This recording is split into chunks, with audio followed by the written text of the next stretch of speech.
В тенджерата с вряща вода сложете няколко ябълки. Варете малко. Извадете ябълките. Сложете в ледена вода за 5 минути.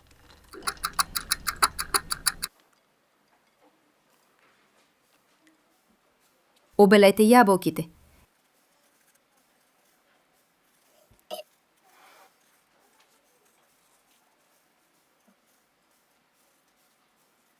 Изрежете сърцевината на ябълката.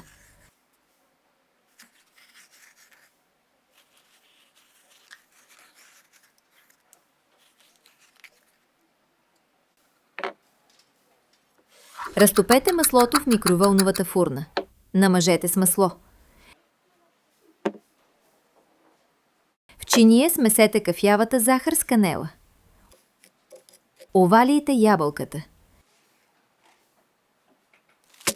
Разточете лист бутер тесто с точилка.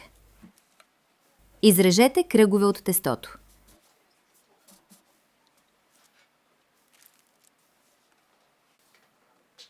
Сложете ябълките и изрежете равни листенца от тестото. Увийте ябълките в листенцата от тестото.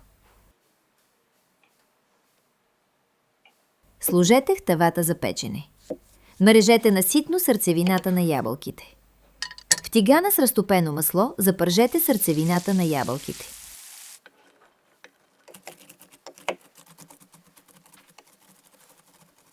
Добавете нарязани ядки.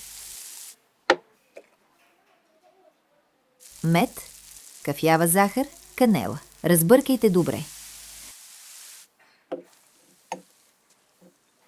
Сложете карамелизирани ябълки и ядки в средата.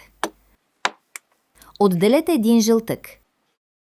Смесете с мляко. Намажете тестото. Печете 25 минути.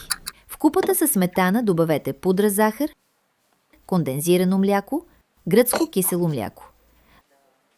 Разбийте до стегнат крем. Напълнете пош за сладкарство с крема. Сложете нутела в чашата. Добавете какао. Налейте гореща вода и разбъркайте. Сварете мляко. Разбийте докато стане пяна. Налейте в чашата. Вземете сладолед. Печените ябълки в бутер тесто още не са оставили никого безразличен. Особено ако са допълнени със сладолед и разбита сметана.